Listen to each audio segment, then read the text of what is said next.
حضرت امام غزالی رحمۃ اللہ علیہ یہ بچپن میں ہی یتیم ہو گئے تھے، اپنی ابتدائی عمر میں ہی یتیم ہو گئے تھے۔ ان کی والدہ نے ان کی تربیت فرمائی۔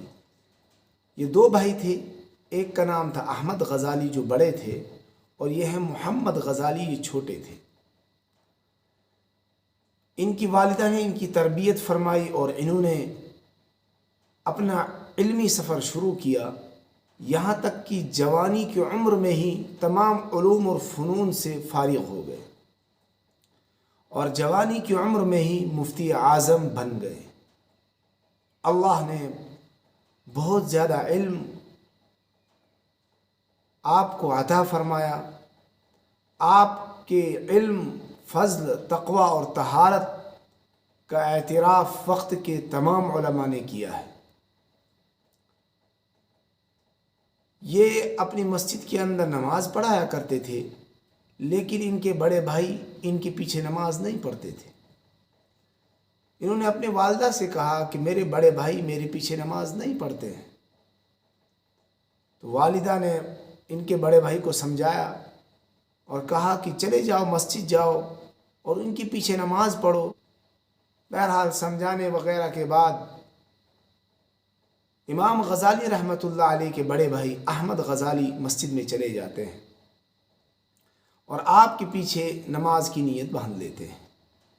ایک رکعت نماز پڑھنے کے بعد احمد غزالی جو امام غزالی رحمۃ اللہ علیہ کے بڑے بھائی ہیں، وہ نماز توڑ کر گھر واپس چلے آتے ہیں۔ اب نماز کے بعد امام غزالی رحمۃ اللہ علیہ کو بڑی شرمندگی ہوتی ہے کہ آج یہ نماز پڑھنے آ گئے تھے لیکن وہ بھی آدھی نماز چھوڑ کے چلے آئے۔ انہیں لوگوں کے درمیان بڑی شرمندگی ہوئی کہ یہ کیوں نماز چھوڑ کے چلا گیا، اس کا بھائی تو اس کے پیچھے نماز پڑھتا ہی نہیں ہے، وغیرہ وغیرہ باتیں ہونے لگی جو پہلے سے چلی آ رہی تھی۔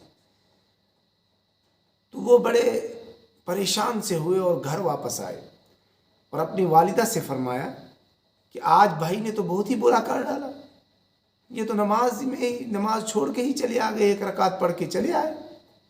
تو والدہ نے اپنے اس بڑے بیٹے سے پوچھا کہ تم نے ایسا کیوں کیا؟ تو بڑے بیٹے نے کہا کہ دیکھو، جب تک یہ نماز کے اندر تھے تو میں ان کے پیچھے کھڑا تھا، چونکہ جو ان کا بڑا بیٹا تھا وہ بڑے عابد اور زاہد تھے، بڑے متقی اور پرہیزگار اور بہت بڑے اولیاء اللہ میں سے تھے۔ تو ان بڑے بھائی نے کہا کہ جب تک یہ نماز کے اندر تھے تو میں ان کے پیچھے تھا، ان سے پوچھئے کہ دوسری رکعت میں یہ کہاں چلے گئے تھے۔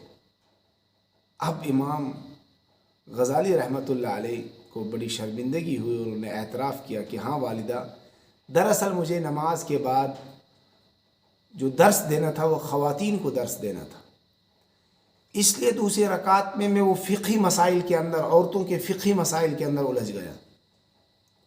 تو ان کی والدہ نے ٹھنڈی سانس لی اور کہنے لگی، تم دونوں میں سے میرا ایک بھی نہیں ہوا۔ انہوں نے کہا کہ والدہ ایسا کیا ہو گیا؟ تو فرمانے لگی کہ تم میں سے ایک جو آگے نماز پڑھا رہا تھا وہ عورتوں کے حیض اور نفاس کے مسائل کے اندر الجھا ہوا تھا، اور جو اس کے پیچھے دوسرا تھا وہ جو ہے اپنے بھائی کے دل کی کیفیات کی طرف لگا ہوا تھا۔ افسوس تم دونوں میں سے ایک کی بھی توجہ اللہ کی جانب نہیں تھی۔ بھائی، نماز کا اصل مقصود تو اللہ کا تعلق ہے، اللہ کی محبت ہے، اللہ کا قرب ہے، اور تم دونوں میں سے ایک کے دل میں بھی یہ بات نہیں آئی کہ ہمارا اللہ ہمیں دیکھ رہا ہے، ہمیں اپنی تمام توجہات کو اللہ کی جانب مبذول کرنا چاہیے۔ تو دیکھیے اس زمانے کی جو عام عورتیں بھی ہوا کرتی تھیں وہ کیسے اپنے بچوں کی تربیت کیا کرتی تھی۔ بتانا دراصل یہ مقصود ہے کہ عورتیں اپنے بچوں کی کیسے تربیت کیا کرتی تھی، کیسے اللہ کی طرف ان کے دھیانوں کو منتقل کرنے کا سوچا کرتی تھی، اور کیسے انہیں ترغیب دیا کرتی تھی، اور کیسے ان کی تربیت کیا کرتی تھی، اور وہ اس وقت کی عورتیں تصوف کے باریک باریک مسائل سے بھی واقفیت رکھتی تھی۔